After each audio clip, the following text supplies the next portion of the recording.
Hey everyone, it's a pleasure to have you for our BJ panel. So our BJ panel, we actually gather Blockchain Game Alliance members of the BJ to actually tackle a specific topics around blockchain gaming.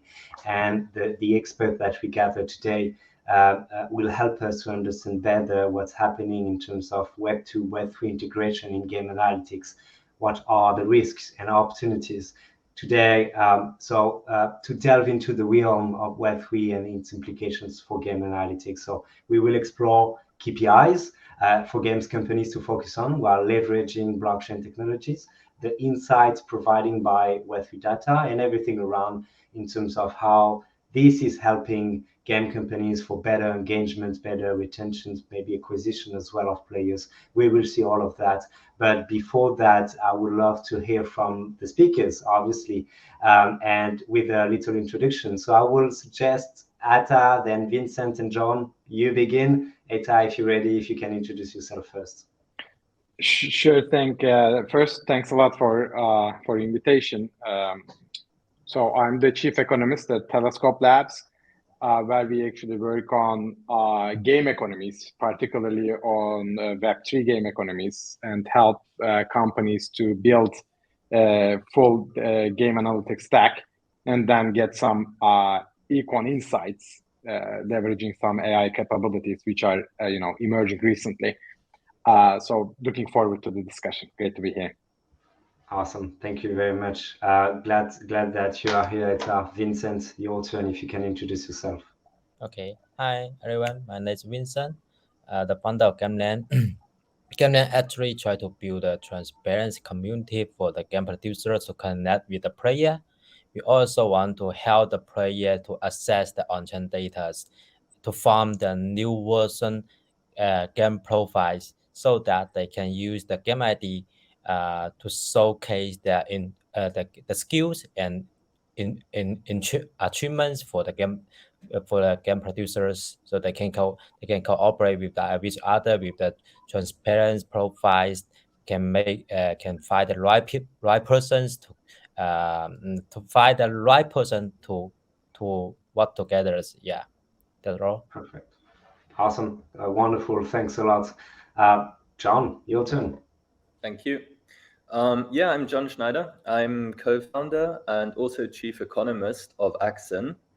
So we founded Acxyn with my co-founders and myself. We founded Acxyn with the idea that we're going to create a new way to actually value and tokenize intellectual property.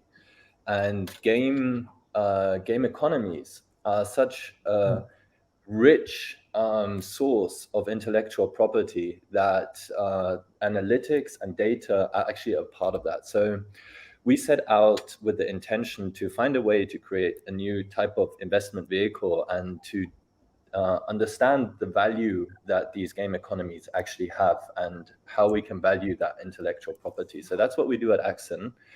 And I would be happy to share a little bit more with Atta, Vincent, and yourself, Flav, as well. So I'm looking forward to this. Yeah, that's perfect. Actually, as a side note, we had the pleasure to welcome you as a new member very recently. I think it was 1 week before, maybe 2 weeks. So it's a pleasure to have you as members of the BTA for sure, and to tackle this topic specifically today. So thanks again for that. As a start, like we are talking about KPIs. Obviously, that's very important, relevant for game companies to sense the return of on investment of the game development for their games. We already know what kind of KPIs we could see for game companies, but I think as a start, because we are talking about Web2, Web3 data for games, I would start to ask actually to every one of you, what KPIs, as a start, what KPIs game companies are usually focused on, what we need to take into account when we are talking about KPIs for game companies. Maybe Atta, you could start if you agree. Sure thing. Like the usual start, I think, will come from the Web2 world. So basically, the companies, they try to measure and understand player behavior, the performance of their games, and in general, overall health of their economy. Of course, in a closed Web2 world, which behaves like closed economies, It's rather straightforward. So, you know, like you would like to measure how many users you have, what kind of value, lifetime value they create, what's the average rates of return, you know, the revenue you get from the users. And then, of course, whether the users, the players are keeping, you know, playing your game, etc. And then, of course, you can focus on the cost side. What's the user acquisition cost for your firm? And you know, you can really on Web2 world, you know, measure like how long do they play your game, do they actually switch to paying users, whether they engage with the game or not. Then, of course, the next point would be, all right, so now we are adding the Web3 elements, which will open your economy, right? And that actually makes almost all these KPIs a little bit modified, because, you know, like measuring the indicators, performance indicators in an open economy where actually, you know, continuous trade in free markets is happening, it's much more difficult. And that's why I think this panel is important, and we should actually merge the Web2 KPIs with possible Web3 KPIs. When we talk with game developers, we see, you know, all right, we are focusing on what we are getting, our revenue stream, and what can we get on Web3 side? Well, you know, it's the treasury revenue. It's the revenue from the transactions. It's the revenue we raise from minting process, etc. So that will actually change the traditional Web2 KPIs. And that's exactly what we are trying to do in Telescope Labs. You know, we can throw the ball to other speakers so that we can start the discussion from here, I think. Totally. Please, John. Okay, so I think one of the first metrics that you actually mentioned is something that we've also been looking at quite a lot, which is like the lifetime value of each user. So now it kind of depends on, you know, what kind of game it is, what platform it's hosted on, and how that particular metric is also going to change when it comes to Web3. So previously, when, you know, we had cheap money, when we didn't have too many, when the interest rate wasn't too high, game companies could actually borrow funds to kind of go out, do user acquisition, and one of the key metrics there was the lifetime value of each user. So now that some of the interest rates are higher, that's not as easy anymore for them to scale and borrow money to do user acquisition, because, you know, VCs are kind of loath to just go out there, spend money on marketing. So we're really interested in how that metric is actually going to change. Now, some of the games, especially with mobile, they actually only monetize a tiny base of their player basis. So it's, I think, something like the top 1 to 3% of players actually contribute to 70% of the revenue. So where we think Web3 is really interesting and what we're kind of looking out for when it comes to understanding the value of IP and game economies is how will Web3 impact the lifetime value of users, and how will it impact the really high worth users? So what kind of change are we going to see from 1 to 3%? And will digital ownership and these open economies be able to impact that substantially? So that's one of the metrics that we're really super excited about. And you know, it's kind of, you would think that it's sort of natural to assume that if players start to own a stake in the game, own a stake in that IP, then they're also going to be more likely to spend more. And what does that mean for game developers? How are they going to, you know, change their business models around that? I don't know, Atta, have you been looking at that particular one? Because for me, that's been one that's been really interesting. So that's a great empirical question, basically, right? So most of these things we don't know yet. So that there will be quite some like many games where like Web2, Web3 interactions will differ. Some games will be, and quite many games, I think, will be mostly on Web2, and then they add a Web3 element. And there will be some games which are mostly on Web3. So we will exactly get the answer to that question by actually first collecting the Web3 data and then merging it with Web2. we can actually answer the question, what is the impact of those open worlds? What's the impact of those marketplaces?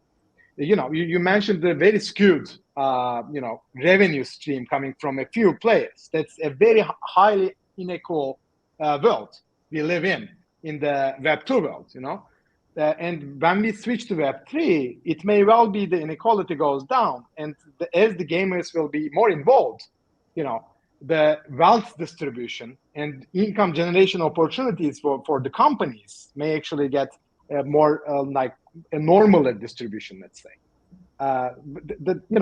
It's all about the data, and that's exactly why we shouldn't only focus on Web3. We need the Web2 integration so that we can actually provide the companies with insights in those questions. Yeah, actually, agree with you say. Web2 may be more easy to measure about all the metrics, including the retentions, activity rates. You can measure by the center service. Yeah, it's very easy.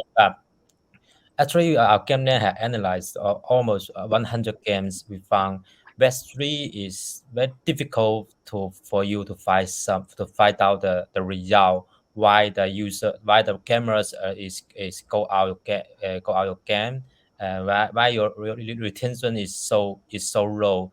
Actually, most of the game the retentions will not. The first we will have almost 60% or to 80%, and then next week they will go to the 20% to zeros. It's very low the data.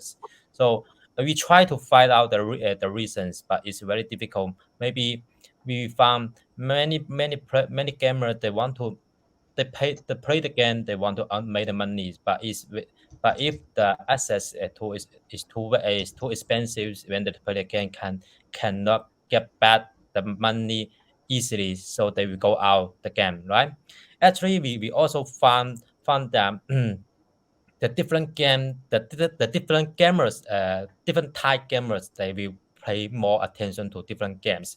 Just like some expert gamers, they will focus on play the RPG game. They will spend more money on the game. They will try to immerse themselves in the game.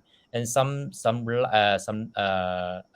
like saboteur, they will try to break through all the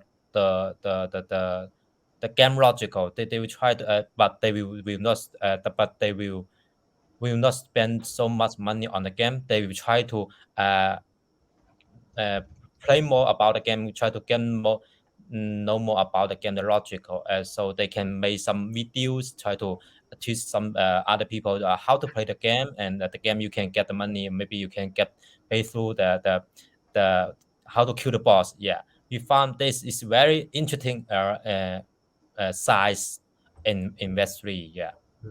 Yeah, that one thing which is interesting, and we will tackle this as well, like how specific type of game can actually be work on your side, guys. What kind of value you could provide to game companies depending on the type of games they are developing and the kind of value players can actually extract from the games as well. We're going to talk about that, but actually, John, you mentioned something very powerful, and I don't know if you've seen this article made by Beatcraft about the challenges for Web3 gaming and the real ability to define a lifetime value with Web3 data, because actually the content of any given wallet can change over time. NFT and other token, they may be exchanged in and out. A lot of fluctuation in value as well for the game assets. We can rent NFT as well. So it makes it difficult to properly estimate lifetime value, if I understand correctly. That's why you think it's a challenge, right? I think it's an opportunity to look at lifetime value differently. And actually, I think Vincent and Atta brought up two potential KPIs that we're looking at quite closely. So I'll touch on the one that you mentioned first, Vincent, in passing, and Atta as well, which is the fact that some Web3 gamers, they're into this because they actually love the play to earn aspect. They like the aspect of being able to monetize through their gameplay. Now, in the previous kind of era, like last bull run, we saw some projects that try to implement it. Acxyn, what was the other one? DeFi Kingdoms. Now, they had some trouble. They had some trouble actually maintaining their economy. And, this isn't just a problem for game. This is actually also challenges for like real world nations and economies. So I think one KPI there that could be really interesting to keep an eye out for in the future is what is the underlying kind of DeFi mechanism that can earn revenue for a game economy? And how can that revenue be distributed back to some of these players who are interested in earning value? And what are the incentives around keeping players engaged? Now, personally, I'm a DeFi DJ, and I've been DJing since DeFi came out. So I really love some of the aspects in how DeFi actually tries to keep people engaged in the protocols. So what will we see game economies developing to actually start to generate a fundamental kind of yield from transaction fees, swap fees, potentially royalties, and how will that yield be distributed as one of the main KPIs? So does it maybe go out as a tournament, reward? Does it go out as someone who actually holds on to tokens for a prolonged period of time? So looking at that KPI to kind of judge it. And then let me just think back. The second one that you guys mentioned was, I forgot right now. Maybe I'll think of it later. Maybe someone will say something. But yeah, looking at that KPI is something we're definitely keeping an eye out for. So I don't want to take too much screen time for this, but yeah, go ahead, Atta. Yeah, actually, I will just go ahead. Okay, you go ahead. Okay, actually, I think. Okay, I will be the one. Okay? It's my role. Okay, Vincent. Okay, actually, I think community is very important for the game because many gamers they want to find the social relationship in the game is very important for them. They want to make some. They hope to try to make some friends in the game. They want to share their achievement. They want to share their skills. They want to share their profile with the other peoples. This is very important for them. So if the game have the excellent communities, so I think the retention will be very high. Yeah, I think these main factors for the gamer of developer should pay more attention on that. Yeah. Atta, what do you think? Fantastic points, both John and Vincent. Regarding the community, I absolutely agree. Like the gamers are almost like citizens of games, and they sort of vote with their feet. Like when they stop playing your game and start playing another, that's basically almost like moving to another country in a sense. And I was just gonna add to Jan's point that like DeFi it also creates opportunities to create some real world institutions in the game economies. Like you mentioned the opportunities for revenue seeking participants. In the real world, of course, we have the financial institutions. Here we may not necessarily need centralized financial institutions. We can actually build decentralized financial institutions, which are already there, some of them, right? Like staking, providing leasing opportunities or like borrowing and lending for NFTs, which I think GameLand is involved in already. And like as the game economies will develop in the future, hopefully in the near future, we will see more and more elements of these real life like institutions which are enabled by DeFi. But one thing we should not miss, absolutely, I think, maybe we should stop talking about play to earn and switch the language to play and earn. Because I think one thing which is very critical is that the games, they must be good. You try to build a country on Antarctica, but it's not the best place probably to build a country. The countryside, the landscape, the resources, they should be there. The games must be good for their economies to get better and more sustainable. So that's like one thing I would like to stress. I'd like to just take off right there because you actually reminded me of what I had wanted to expand on, and that's something that Vincent said earlier, and it ties in quite nicely with the catchphrase that you just used: play and earn.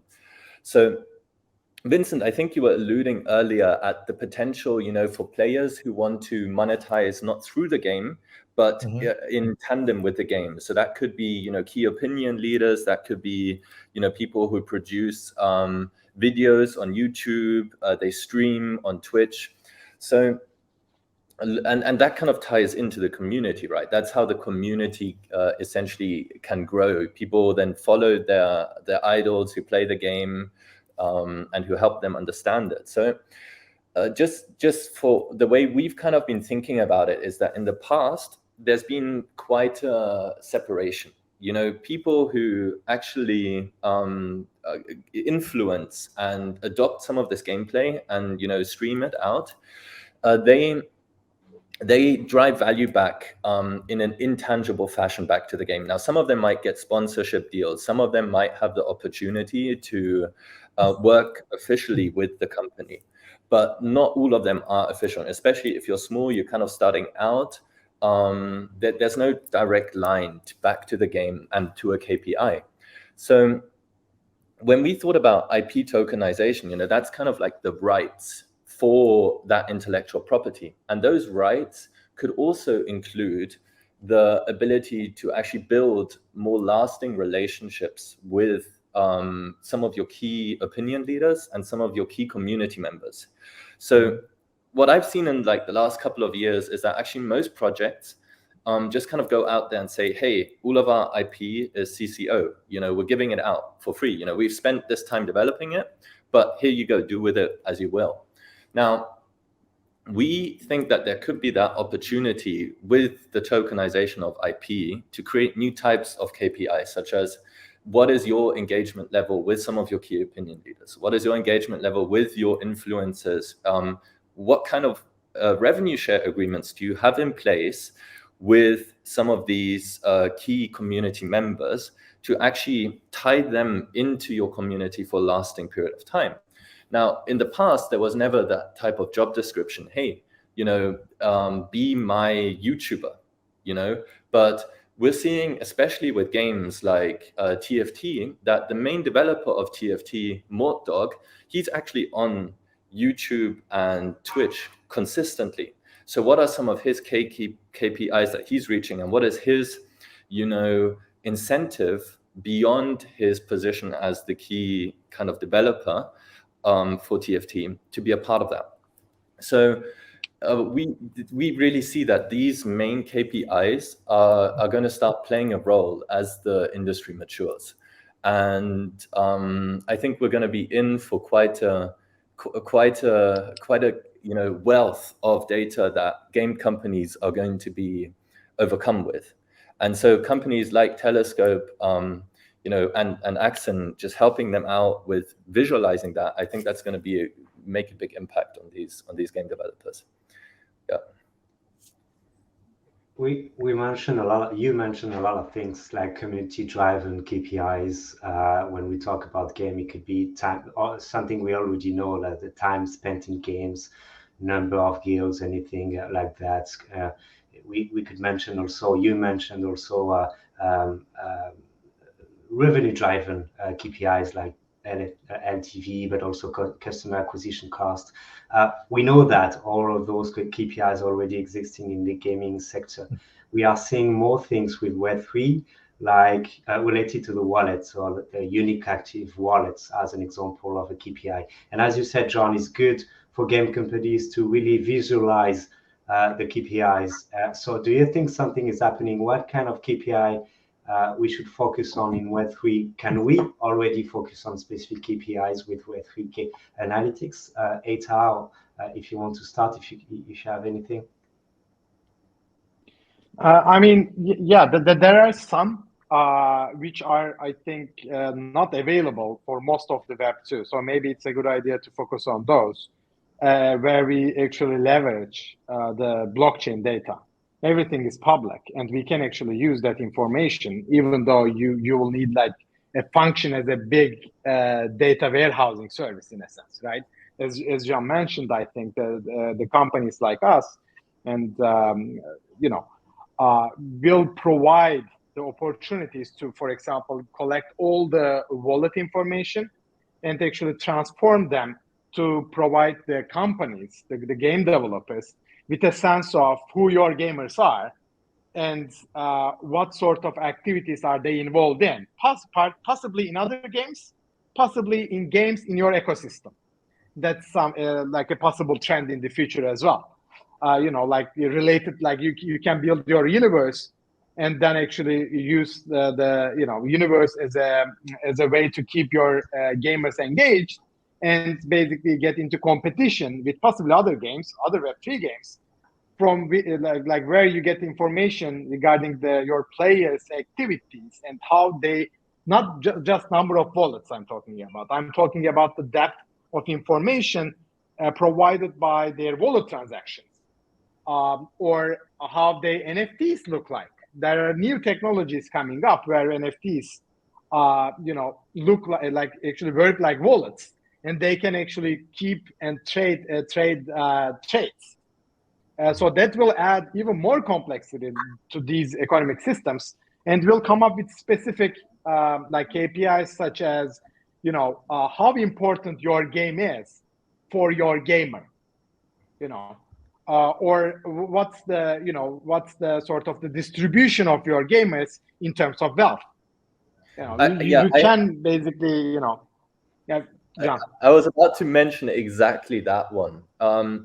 You might look at, okay, we have a wallet. We know we have this gamer with this ID. So we look at, okay, what kind of assets are they holding from my game? But then you compare it, this wallet, the beauty in blockchain is it's transparent. So we could look at the total worth of that wallet. Like, are they holding assets worth $1,000? Are they holding assets worth $10,000, 100,000, $1 million? And then this is where some of these KPIs and unique data points from Web3 actually come into play.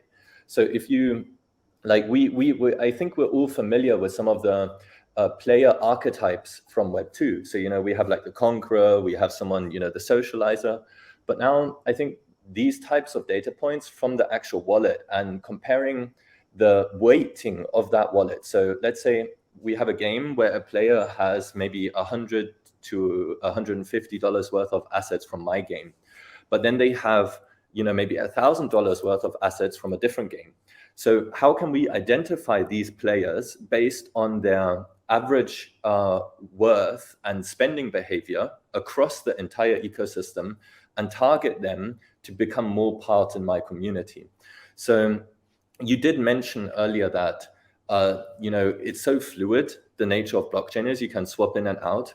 But I think this is where, something like AI and optimized insights into wallet behavior, like what is the average net worth, the average transaction worth, can help tailor specific business models to your players that haven't been possible with Web2.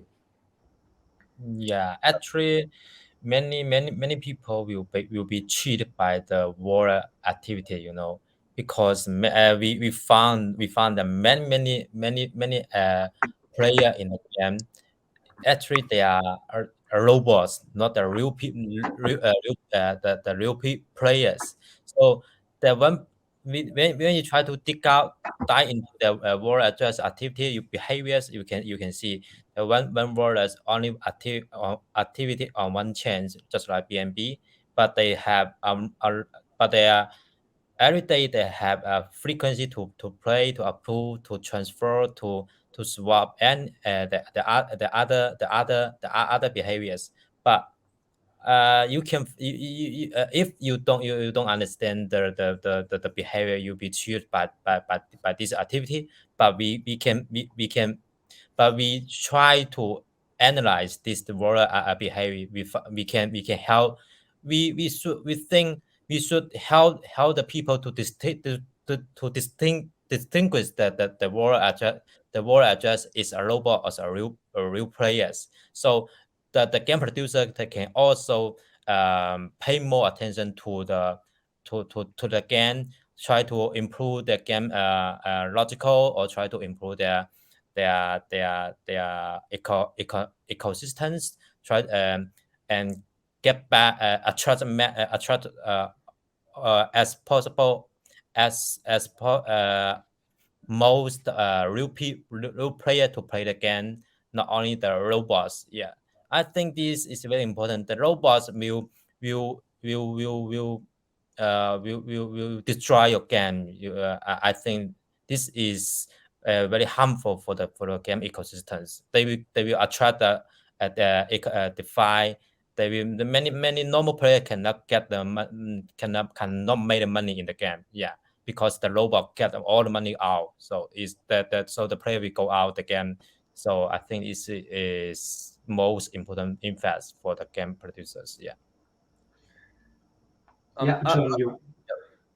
I'd just like to go ahead with that because, you know, we've kind of been thinking about it, and I'm going to pitch Acxyn here a little bit with, you know, touching back on one of the key KPIs. So we've actually developed like a composite index called the gross game value, and it kind of analyzes different aspects of a game. Now, we want to tie that gross game value into what we do with DeFi and in how we kind of help game economies balance themselves, manage it, and provide them with insight. So what you're referring to, Vincent, I believe it's called the Sybil problem. So how do we actually solve that? Because we all, like, I'm a gamer. I know that my games in the past, they've been destroyed by bots and by robots. So how do we actually solve that problem? How do we eliminate it from our GGV score, or how do we take it into account? Now, Yeah. The first part of me that's an entrepreneur says it's an opportunity. Who says that games in Web3 can't actually be fun if they have the right type of AI or bot or robot in it? You know, some game developers might actually take this opportunity where AI and you know, this technology is developing to actually build games around it with new types of business models. So I think part of it is actually game developers will have the opportunity to integrate robots into their gameplay, just to be able to build and do something different. Now, how do we solve the Sybil problem? The Sybil problem, which is like creating multiple identities, possible having fake identities or bots in it. You know, WorldCoin actually just recently raised 115 million to solve that problem. But I think in crypto, we work with incentives. So if we can use new technology like zero knowledge proofs and zero knowledge technology, if we can use the right incentive mechanisms to essentially incentivize players to register that they're a person and have that data secured, then that's going to become one of the main KPIs in how we evaluate a game economy and in how we balance it. So the more players are actually registered, the more we can reduce the risk that it's going to be overrun by bots and by AIs if that's not in the intent of the game developer. So I think working with incentives and finding mechanisms around that problem are what's really going to make the impact finally. Yeah. I can maybe add a few points on this. Like, I completely agree regarding the create soul-bound NFTs to ID people in a sense, and that can be, of course, a valuable thing. And I absolutely agree with the incentives part. So like this bot activities will plague the game data and possibly the analytical analysis done by it. It's not necessarily a bad thing, as John mentioned, but if it really impacts the gameplay, so like there are two elements there, right? Like one, all right, so bots, are they sort of speculative, trying to gain financial gain? And that should rely on, like, identification of that should rely on some sort of classification exercise, which can be done through Web3, which we aim to do at Telescope Labs. And then the second one is, all right, bots actually in the gameplay. And that can, like, plague the game dynamics, and which can both the speculator type and the, like the gameplay bots can be, sort of disciplined, tamed by incentives, possibly, providing a tax, for example, in non-productive activities, which bring you, for example, some financial gain, but the transaction cost or taxation on those activities will actually disincentivize bots, make them less profitable, so that you can reduce the number. So I completely agree with both speakers, like the panelists.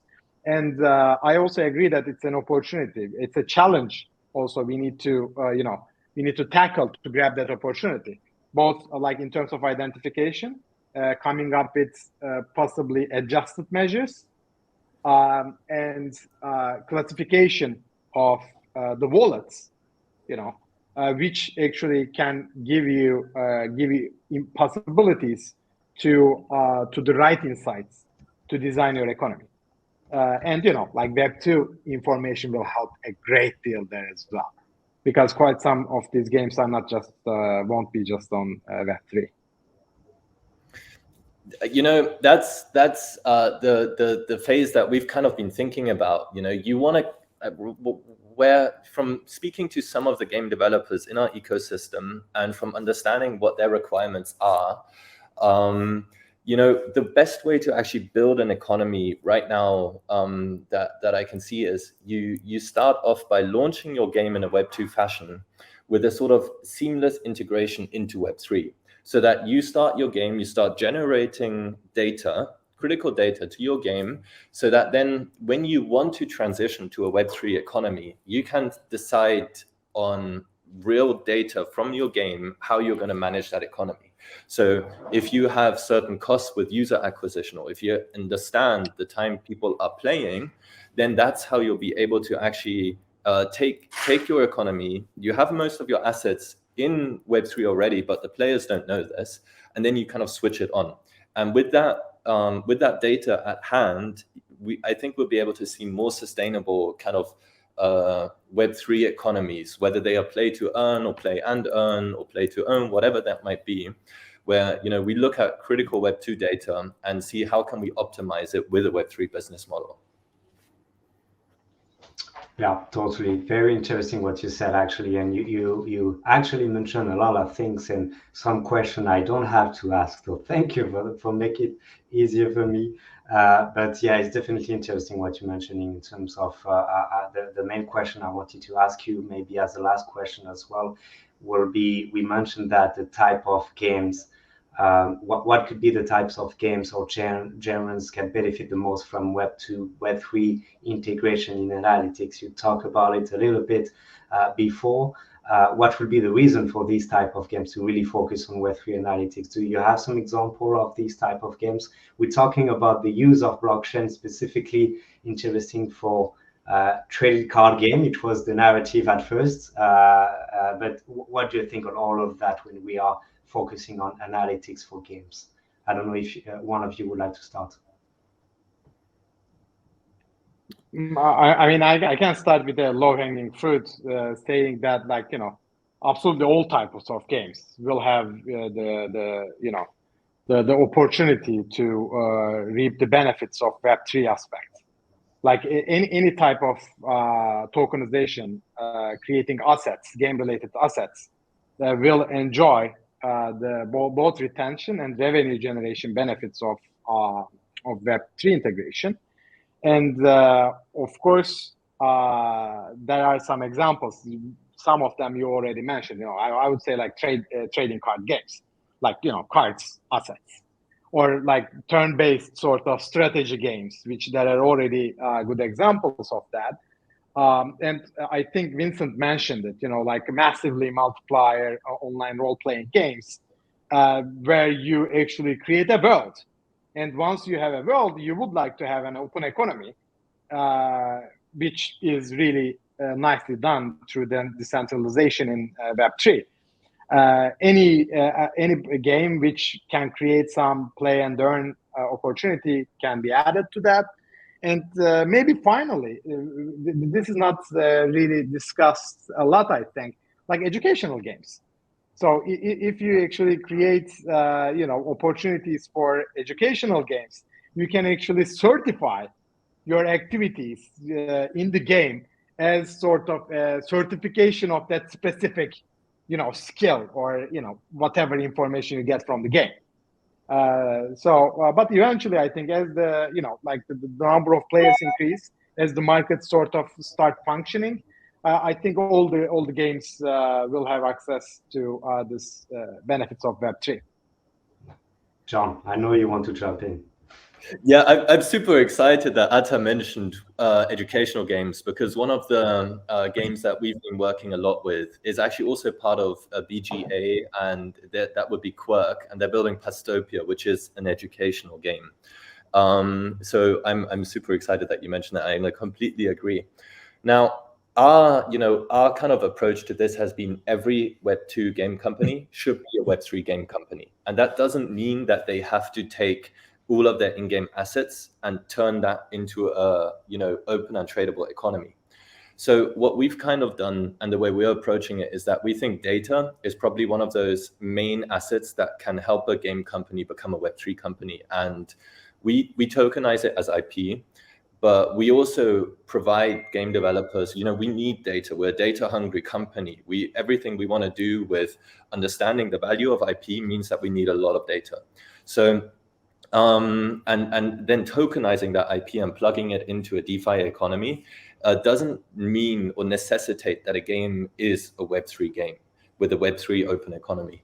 So I think actually that most games, whether they're mobile games or card games or whatever type of genre, are going to become kind of Web3 powered and at least tap into some revenue generating potential.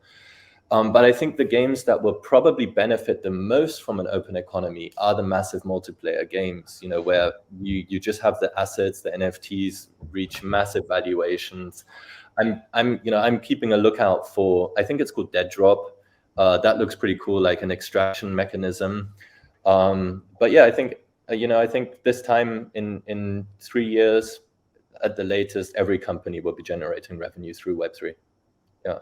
As a big fan of World of Warcraft, I cannot not be agree with what you said about open world and how blockchain could actually help with that.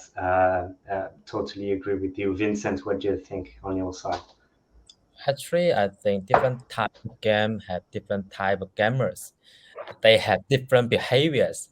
When you try to get inside the behavior, the different type gamers' behaviors, you will find when there's some interesting things in that. You will find that the graph, how what their activity, so what their activities, their trade, their transactions. So maybe they will has some relationship with the other players. So you can dip into the relationship. You can find more some interesting thing about them. Maybe they cannot have some A cannot B cannot C. They all have all relationship between them. So you can find them some maybe they have just like I don't know how to mention. I forget the word how to mention the idea. But I think I agree with them that the idea. So and the second is I forgot as they mentioned the Web2 the analyzed company compared with the Web3 analyzed company. Actually, Web2 companies, they have because last week I communicated with the Web2 analyzed companies. They have when I asked them, do you know more about the Web3 game? They said no, I don't know, but they only know about the wallet address. They know the wallet address can get some data on Chen, just like the transactions, swapping the and the FT access, token access, but they don't know other informations. So I think this has some gap between the Web2 and Web3 analyzed companies. Yeah. Okay. Yeah, I think as the last question for you, I would love to know more, have your opinion on what trends should developers be prepared around the use of Web3 gaming analytics? What do you think will be the big subject for every game developers who actually would like to analyze the performance of their games using blockchain technologies? Chen, starting with you. I guess that you mentioned AI, so maybe it's one of your answers. Yeah, so that's why I'm kind of thinking about how to approach this question.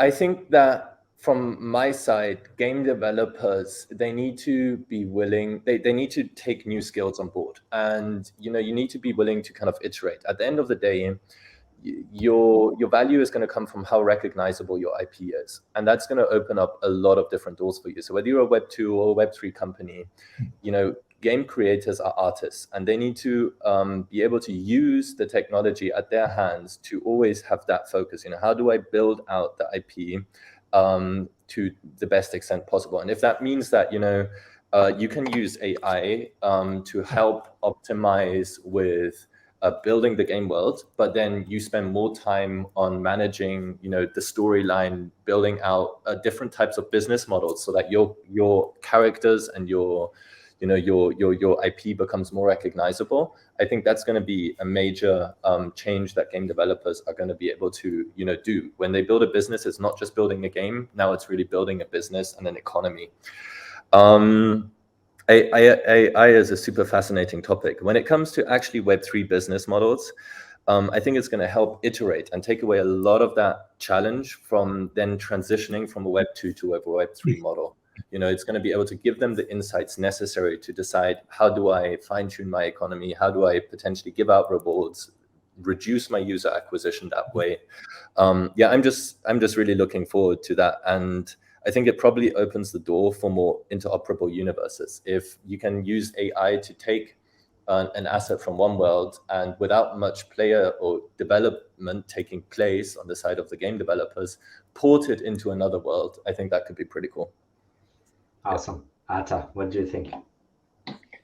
I think we covered quite some of them, but let me pick it up from where John left, cross-chain interoperability. Probably the games will get into multiple chains, possibly leveraging their advantages. And that will increase the complexity of games, not just the data analytics side, incorporating data from different chains and add the Web2 element on them.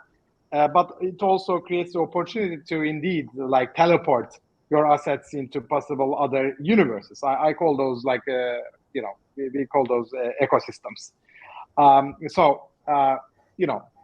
More chains probably will be involved in Web3 side of the things. The economies will get much more complex. I mentioned earlier the new NFT standards coming up. The DeFi features will be even more complex and complicated, probably. So the smart contract interactions and understanding what those institutions, or aka smart contracts, do will be critical and more complex in the future. We also mentioned the regulatory compliance in possible future worlds. So it's really important to continuously improve the data analytics stack and build the machine learning or AI capabilities to actually turn this complex, hundreds, maybe thousands of KPIs into operational, understandable insights and actionable insights will be critical. And we mentioned, we discussed before the recording, I think, that the LLMs will be critical. At least we are leveraging on them to actually provide the insights from our data analytics tool and the economy engine, what we call economy engine. It's critical. There are just too many things, too many factors involved here. And AI and machine learning models can really help to deliver the game developers and possibly the investors and the gamers in the future to actually, pick a game or try to understand what to do with their economy. Do you need to introduce, a campaign or a tournament to, to control the inflation in your economy, or the token supply, etc., or which gamers to subsidize? things will just get more complex, and we will, and everyone, I think, will need to leverage the AI. Perfect. Capabilities. Wonderful. You two cover a lot of things, but Vincent, what's your take on that for the final question? I think the future is the personalized creation and interactions for the game, because the game producer can integrate with the big data, AI, and the recommendation algorithms will inject a new dynamic into games. So the player behavior and preference data will be systematic, analyzed, and understand by the system. So just for example, what action the players like to see NPC perform, and what turn and dialogue they prefer, right? And what goals they want to be set. So actually they will try to make the player immerse in the game. And communicate with the NPC. So there are different types action they can do by the AI and big data thing. I think this is maybe the future. The game developer will try to do these things. Yeah. That's wonderful. Thank you very much, guys, for helping us to cover this topic. I know we could talk a lot about a lot of things, sorry, but maybe it will be actually a good idea to talk about any kind of other topics related to this big space of analytics and Web2, Web3, what's happening in the ecosystem. I'm pretty excited to see first real case study with real analytics about Web3 games released to everyone, or not everyone, depending on the kind of games. Sometimes, maybe a lot of times, you need an NFT to play. It really depends, but it's good to have some visibility about Web3 games, playable, and actual and tangible analytics about how they perform. So it's very interesting to have your opinion on that. And I'm pretty sure we will have other conversations based on what's happening in this ecosystem. So thanks again. I wish you the best in your activity. I think I will see one of you very soon as well. And I wish you a very good end of the day, afternoon, depending on where you are. Thank you very much, guys. Bye. Yeah, thank you guys from me as well. I have to say, maybe my final words is I'm more bullish than ever after this conversation. It's great to see BGA and Vincen, you and Atta building in this space, and I'm super happy to be part of BGA with you all as the newest member here on board. Looking forward to more of these conversations in the future. Okay, sure. Awesome. So, thank you very much for Bye, everyone of guys. you. Agreed. bye bye. Have a good day. A great one. Bye-bye. Bye. Bye.